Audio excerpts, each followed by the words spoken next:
नमस्ते विद्यार्थी मित्रों,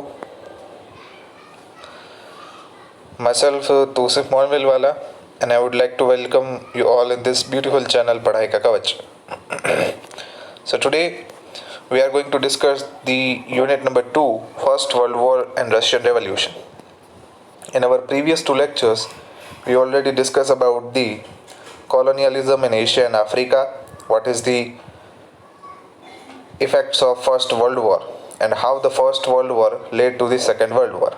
Means कैसे प्रथम विश्व युद्ध की शुरुआत हुई, कौन कौन से फैक्टर्स रिस्पॉन्सिबल थे, militarism, groupism, fierce nationalism, role of newspaper, etc. So today we are going to start the effects after the World War. Let us start. So yesterday we have already seen that what countries are participated in the World War I, how the Germany initially dominated over the other allied nations, and once they attacked on the America, and after America take a charge of the First World War, and then the Germany surrendered to this. Now, effects of World War. प्रथम विश्व युद्ध की क्या क्या अवसरें हुई. Destruction of man and material. तो आइए चलिए स्टूडेंट्स देखते हैं कि किस तरीके से मैन और मटेरियल के डिस्ट्रक्शन हुए. डिस्ट्रक्शन यानी कि विनाश. Approximately 6.5 crore people took part in the war. 6.5 crore लोगों ने भाग लिया था युद्ध के अंदर. At least 1 crore died. 1 करोड़ लोग इसके अंदर 1 करोड़ लोगों की इसके अंदर मृत्यु हुई. About 2 crore were injured and around 70 lakh people were permanently handicapped. यानी कि इस वॉर के अंदर 2 करोड़ लोग जख्मी हुए और 17 लाख लोग अपाहिज हो गए. मोर number of people died because of starvation and other forms of killing and epidemics that broke out after the war. कई सारे ऐसे लोग थे कि जो वॉर के बाद युद्ध के कारण नहीं लेकिन भूख के कारण मर गए, और अदर एपिडेमिक ऐसी परिस्थितियों का निर्माण हुआ कि उसके अंदर उन लोगों की मौत हुई. The total war expenditure was quite high. जो युद्ध का खर्च था वो भी काफ़ी बड़ा था. Social change. During the war majority of the main of all Nations were on the war front. सभी देशों के जो पुरुष थे वो तभी युद्ध के मैदान के अंदर थे. Women shouldered the responsibility of the family and occupation. स्त्रियां जो थी, महिलाएं, उनके कंधों के ऊपर पूरी की पूरी परिवार की जिम्मेदारी आ गई थी. They stepped out of their homes. वो अपने घरों से बाहर निकली and successfully took over the responsibility in the different professional fields. तो ये एक पॉजिटिव चेंज ये आया कि महिलाओं के कंधों के ऊपर परिवार की जिम्मेदारी आने के कारण वो घरों से बाहर निकली और अलग अलग नौकरियों के विभाग के अंदर, क्षेत्र के अंदर वो नौकरियां लेने लगी. The self confidence of their being equivalent to man enhanced. यानी कि पुरुष के समान आने की उनका जो एक आत्मविश्वास था वो भी काफ़ी बढ़ा. Consequently, the demand for women to exercise their franchisee was raised. धीरे धीरे ऐसी परिस्थिति का निर्माण हुआ कि महिलाओं की मांग बढ़ती गई. किस तरीके से? क्योंकि उनकी मार्केट के अंदर प्रोफेशनल वैल्यू उतनी थी. इसकी वजह से धीरे धीरे उनकी मांग मार्केट के अंदर बढ़ने लगी. During the war, the production of things of basic necessity had reduced. जंग के दौरान जो प्राथमिक ज़रूरत की चीज़ें थी उनका उत्पादन काफ़ी घट गया था. So problems like scarcity, unemployment, starvation, strikes, lockouts, etc. raised their heads. Scarcity यानी कि अछत हो जाना चीज़ों की, अनएम्प्लॉयमेंट बेरोजगारी, स्टारवेशन यानी कि भूख के कारण मौत होना, स्ट्राइक्स हड़ताल, लॉकआउट्स लॉकडाउन जैसे आप परिचित ही हो, इन सारी समस्याओं ने अपना माथा फेर लिया. People suffered a lot in children condition was pathetic. बच्चों की हालत बहुत ख़राब हुई इसके कारण. सो ये सारे इफ़ेक्ट्स थे. सोशल चेंज आया, लेकिन साथ साथ में जो युद्ध था उसने अपने साथ साथ कई और सारी समस्या ये भी लेके आया था. अभी यहाँ पे हमारा एक सेक्शन जो है वो ख़त्म होता है, the first world war. Now our next section is Russian revolution और it is famously known as Bolshevik क्रांति। उससे पहले ट्रीटी ऑफ वर्सेल्स को जानते हैं, जून 1919 के अंदर जो हुई। The unconditional surrender of Germany to allied nations brought an end to the war, यानी कि जर्मनी ने जब घुटने टेक दिए तो वो वहाँ पे वर्ल्ड वॉर का अंत कहलाया गया। Then the allied nation undertook the peace process in Paris, which some 58 commissions were formed and 145 sessions were organized। शांति की प्रक्रिया की शुरुआत हुई उसके बाद, जिसके अंदर 58 कमीशन फॉर्म हुए और 145 बार वो लोग मिले। The agreement made with Germany was made in the mirror palace at Versailles. Germany के साथ जो भी समझौता हुआ वो मिरर पैलेस यानी कि शीश महल वर्सेल्स का था, उसके अंदर हुआ। Thus it came to a known as the Versailles treaty, और इसे नाम दिया गया Versailles treaty. Wait a second. There were 4 provisions in the treaty of Versailles. Versailles की जो संधि हुई जिसे ट्रीटी कहा जाता है, उसके अंदर 4 प्रोविजंस थे। Regional arrangement, reduction in troops and डिसआर्मामेंट, यानी कि प्रदेश का अरेंजमेंट करना, कोई भी प्रदेश हो उसका। सेकंड जो है वो ट्रूप्स, यानी कि जो सैनिकों की टुकड़ियाँ थी और उसका डिसआर्मामेंट होना, यानी कि उसे निशस्त्र कर देना। The arrangement of distribution of gains at the end of the war and war fine. Other provisions, this people played an important role in this treaty. ये ट्रीटी करने के पीछे इन लोगों का बहुत ही बड़ा हाथ था। सबसे पहले अमेरिका के प्रेसिडेंट जो थे तभी के, वुड्रो विल्सन, ब्रिटिश के प्रधानमंत्री lord George, French president Clemenceau, Italian president Orlando. Germany was found responsible for the war. जंग का एकमात्र कारण जर्मनी बना। A war fine of 6.5 billion pound was imposed on Germany. Germany के ऊपर 6.5 बिलियन का जुर्माना लगा, 6.5 billion pound. It had to give away the Ruhr region to France. Its Rhine river had to be opened for international sea route. देखो, Germany को सिर्फ घुटने टेकने पे मजबूर नहीं किया, लेकिन उसके ऊपर बहुत बड़ा जुर्माना भी लगाया, उसका एक प्रांत भी हड़प लिया और उसकी जो एक नदी थी उसको अंतर्राष्ट्रीय व्यवहार के लिए खुला कर दिया गया। The Rhineland region on French border was disallowed from being a fortress, as well as this mineral rich region was given away to France for 15 years। अब देखो, एक प्रदेश जो आपके सामने हारा है, तो हारा है इसका मतलब उसको इस हद तक जलील नहीं करना कि वो रेबल यानी कि उसका जो है एक बदला लेने पे मजबूर हो जाए। जो राइनलैंड करके रीजन था जहाँ से राइन नदी गुजरती थी, जो फ्रेंच के बॉर्डर के ऊपर थी, ठीक है, तो वहाँ पे जो अपना किला था उसको बांधने के ऊपर डिसअलाउड कर दिया जर्मनी को। और ये जो मिनरल रिच रीजन था कि जहाँ पे नेचुरल रिसोर्सेज के काफ़ी भंडार थे, उसको 15 साल के लिए फ्रेंच ने हड़प लिया। Most of the German organisations were confiscated. कई सारे जर्मन ऑर्गेनाइजेशन थे, उनको बंद कर दिया गया। Alsace and Lorraine were to be return to France. Besides this, Germany had to give its large quantity of coal and iron to France and other allied nations annually। और साथ साथ में जुर्माना, ज़मीन, नदी, प्रदेश, इसके अलावा जर्मनी को बहुत बड़ी मात्रा के अंदर कोल का सप्लाई और लोहे का सप्लाई फ्रांस और उसके अलाइड नेशंस को पर एनियम करना होगा। Germany was made to sign these terms and condition on gunpoint and forcibly, because of which there was bitterness and dispersion among us Germans। तो इसका रिजल्ट ये आया कि ये जो शर्तें थी और कंडीशंस थी, ये बंदूक की नोक के ऊपर रखी गई थी, तो जर्मनी को तो माननी ही पड़ती। जर्मनी का कैसर विलियम था, उसने ही घुटने टेक लिए थे, ठीक है। तो इसका परिणाम ये आया कि जो जर्मनी के अंदर कड़वाहट थी इन राष्ट्रों के प्रति, वो बढ़ गई। Consequently the German economy failed miserably. German राष्ट्र पूरा का पूरा तहस नहस हो गया, उसकी आर्थिक व्यवस्था और सामाजिक व्यवस्था।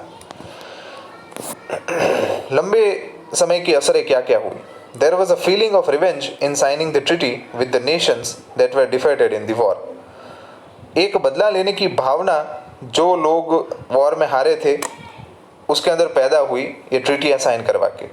Piece could not be establish with the treaty, शांति इससे स्थापित नहीं की गई। Socialist Russia was not given a place in the league of nation, Russia को लीग ऑफ नेशन के अंदर शामिल नहीं किया गया। America didn't join the league of nations, that's why it can be said that the reason for the second world war was in the peace process of the first world war. तो पहले विश्व युद्ध के बाद जो शांति की प्रक्रिया हाथ में ली गई, उसी में दूसरे विश्व युद्ध के बीज बोए गए थे। ठीक है, चलिए, तो ये थी लंबे समय की असरें। इसके बाद हम इस चैप्टर का दूसरा जो पहलू है वो देखेंगे, द रशियन बोल्शेविक रेवोल्यूशन 1970। जब हमने पढ़ा था कि रशिया के अंदर क्रांति शुरू हुई तो तभी उसने वर्ल्ड वॉर में से पीछे हट कर ली, मतलब अपना पार्टिसिपेशन वापस ले लिया। चलिए आइए देखते हैं। The Russian revolution is considered as an important event in the world history. विश्व के इतिहास में रशिया के अंदर जो क्रांति हुई, इसके बड़ी घटना में उसका समावेश किया जाता है। The Russian had been oppressed and suppressed by the tsar of Russia. इसे लिखा जाता है CZAR और बोला जाता है जार। जार का शासन था, जार नामक एक शासक था वहाँ पे, जो पूरे के पूरे रशिया के ऊपर शासन करता था, या तो बोलो उसको हैरान करता था। द रशियन जार्स पूरी की पूरी कम्युनिटी है और उसका राजा वहाँ पे राज करता था। वो inherited the position where all dictators and enjoyed uncontrolled rule over people. पीढ़ी दर पीढ़ी जार जो शासक थे रशिया के ऊपर शासन करते थे, क्योंकि वो अपने एक बाप की जागीर समझते थे रशिया को, और लोगों के ऊपर एक अनियंत्रित प्रकार से शासन करते थे। People did not have any rights during this period. लोगों के पास कुछ भी अधिकार नहीं थे। The jars were so cruel and पिटिलेस on people. बहुत ही क्रूर थे वो लोगों के ऊपर, ये जो जार शासक थे। तो आपको ये पता चल ही गया होगा कि रशिया में क्रांति क्यों हुई, क्योंकि लोगों के ऊपर जब दमन होता है, जब उसके ऊपर जुल्म ढाए जाते हैं, तो लोगों के अंदर ये ज्वाला जगती रहती है। शायद किसी ने KGF मूवी देखा होगा तो उन लोगों को मालूम होगा ये।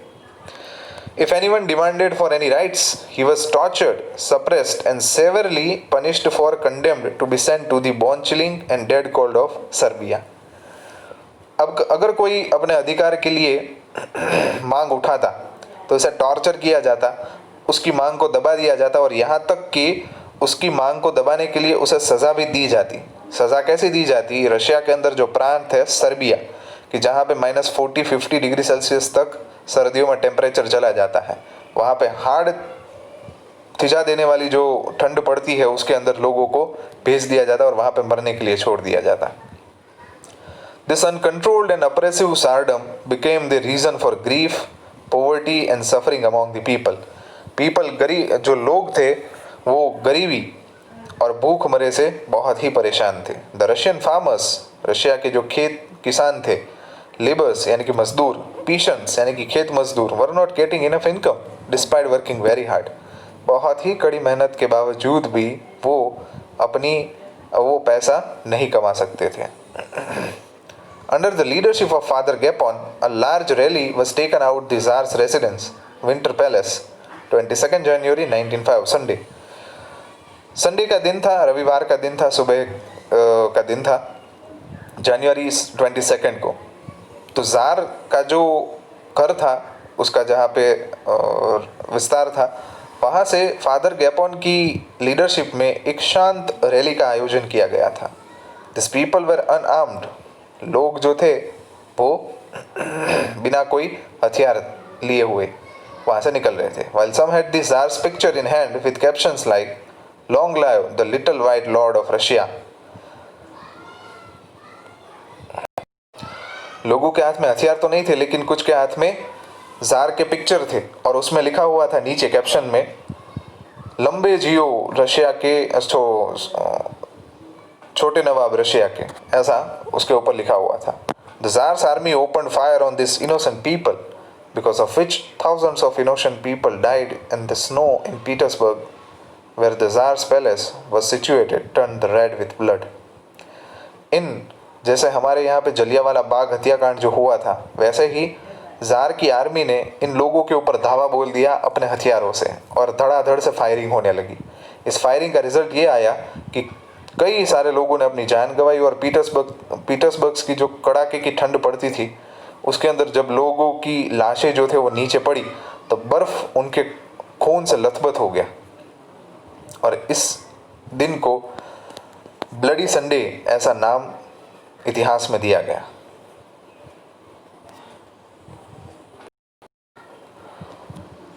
Around this time, a large number of Russians got provoked and became restless as the weaknesses of the Czardom had become obvious when a small nation like Japan had defeated a massive nation like Russia in the Russia-Japan war.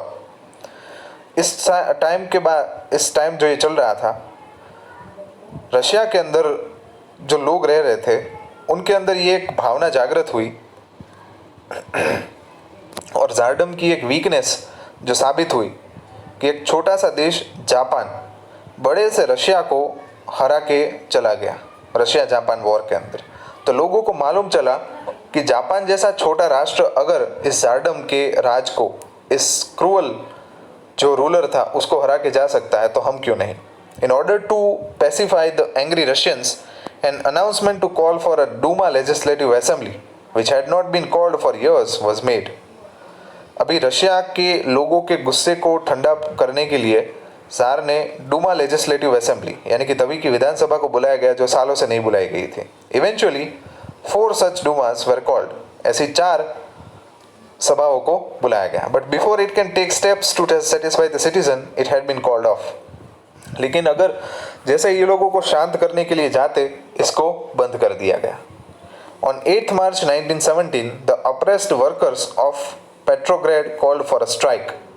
8 मार्च 1917 को जो इससे बदहाल मजदूर थे उन्होंने हड़ताल का ऐलान कर दिया। The tsar sent his troops to suppress this event. इसको दबा देने के लिए जार ने अपनी आर्मी को भेजा but the army refuse to shoot this people. लेकिन आर्मी ने मना कर दिया कि हम इस लोगों को नहीं मारेंगे, इसके ऊपर हम कुछ भी नहीं करेंगे। As a result the revolution begin. इसकी असर ये हुई कि क्रांति की शुरुआत यहाँ से चालू हो गई।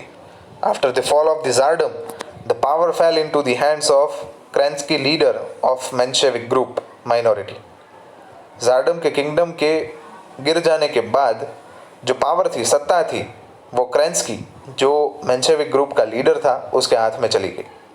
Except for Lenin everyone in Russia was happy with the fall of jar. Lenin के अलावा जो एक ग्रुप था उसके अलावा रशिया में सभी लोग खुश थे। But Lenin believed in the importance of labourers as a propagated by Karl Marx. लेकिन लेनिन जो था उसके अकॉर्डिंग जो मजदूर थे उनका महत्व नहीं घटना चाहिए, जो थियरी कार्ल मार्क्स ने दी रखी थी। The Menshevik group believed in the importance of the middle class. जबकि मेंशेविक ग्रुप का क्या मानना था कि जो मध्यम वर्गीय लोग हैं उसका महत्व ज़्यादा है ना कि मजदूरों का। As a result, Lenin instigated the Bolsheviks against Menshevik and in November 1917 declared the final revolution and got the reins in his hands. इसलिए लेनिन ने बोल्शेविक लोगों के साथ मिलके मेंशेविक के सामने क्रांति की शुरुआत की और उसके हाथ में से सत्ता जो है वो छीन ली। This came to be known as the Socialist Bolshevik Revolution.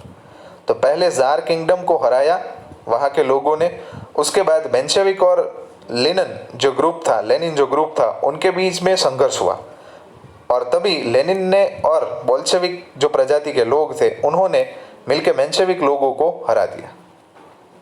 ठीक है, इसे कहा गया बोल्शेविक क्रांति। Thus the 300-year-old Czardom came to an end and for the first time Russia was without Tsar. 300 सालों के दमन के बाद जो जार्डम था उसका अंत आया और रशिया कोई जार शासन के बिना आगे बढ़ा। ठीक है, तो ये बोल्शेविक क्रांति थी कि जो इस चैप्टर का सेकंड पोर्शन था। आगे बढ़ते हैं विश्व शांति की ओर एक कदम। League of nation. अभी जो यूनाइटेड नेशंस ऑर्गेनाइजेशन है उसकी नींव रखी गई लीग ऑफ नेशन से, जो विश्व शांति स्थापित करने के लिए यूनो जो संस्था है, ठीक है, यूनाइटेड नेशंस, तो उसका प्राथमिक स्वरूप लीग ऑफ नेशन था। The horrors of the World War explain the absolute necessity of world peace to the nations of the world. जो विश्व युद्ध के भयंकर परिणाम थे, उन्होंने विश्व के अनेक देशों को सोचने के ऊपर मजबूर कर दिया था कि अभी विश्व शांति के लिए हमें आगे बढ़ना चाहिए. Need for an international organisation was felt. ऐसा महसूस किया गया कि इसके लिए अंतर्राष्ट्रीय तौर पे एक संस्था बननी चाहिए. So it became necessary to think actively and immediately about world peace. The American President Woodrow Wilson had contributed substantially in the establishment of League of Nations. महत्वपूर्ण सहकार जो है इस लीग ऑफ नेशन को खड़ा करने में वो वुड्रो विल्सन, तभी के जो अमेरिका के प्रेसिडेंट थे, उनका रहा है. The 14 points suggested by Woodrow Wilson were presented during the Paris peace process on 10th of January 1920 and the League of Nations formed. Paris के अंदर जो शांति मंत्रणाएं हुई, उसके अंदर 14 पॉइंट का वुड्रो विल्सन द्वारा एक प्रस्ताव रखा गया और उसके बाद लीग ऑफ नेशन फॉर्म हुआ. उसके क्या क्या एम्स है, क्या ध्येय है उसके लीग ऑफ नेशन के? सबसे पहला तो विश्व के अंदर शांति और सलामती स्थापित करना. Every nation to respect the unity and integrity of other nation. एक राष्ट्र दूसरे राष्ट्र का सम्मान करे, यह सबसे पहली ज़रूरत है. To give up the policy of war. युद्ध की जो एक नीति है उसको बदल देना, मतलब उसको सरेंडर कर देना. To develop international relations. अंतर्राष्ट्रीय संबंध एक दूसरे से स्थापित करना. To solve international disputes peacefully through negotiation और मीडिएशन. एक मध्यस्थी बन के जो अंतर्राष्ट्रीय एक और दूसरे राष्ट्र के बीच प्रश्न होते हैं उसको सुलझाना. If any nation ignores the League of Nations or its mediations, it would be declared as a rebel nation. अगर कोई भी राष्ट्र लीग ऑफ नेशन का जो मीडिएशन यानी कि मध्यस्थी बन के उसका सॉल्यूशन करने के लिए जाए, अगर उसको मना कर दे तो इसे दुश्मन राष्ट्र गिना जाएगा. तो इसका कंक्लूजन ये आया, the League of Nations established for world peace did not manage to keep a control over the imperialist policies of the superpowers, and in 1939 the Second World War began. तो ये जो लीग ऑफ नेशन था ये सरासर झूठा साबित हुआ, क्योंकि रशिया, अमेरिका, इन लोगों ने तो लीग ऑफ नेशन को ज्वाइंट ही नहीं किया था. इसलिए इसका परिणाम ये आया कि 1939 में वापस दूसरा विश्व युद्ध शुरू हो गया. माय डियर स्टूडेंट्स, यहाँ पे आपका चैप्टर ख़त्म होता है. नेक्स्ट लेक्चर के अंदर हम मिलेंगे नए चैप्टर के साथ. तब तक थैंक यू.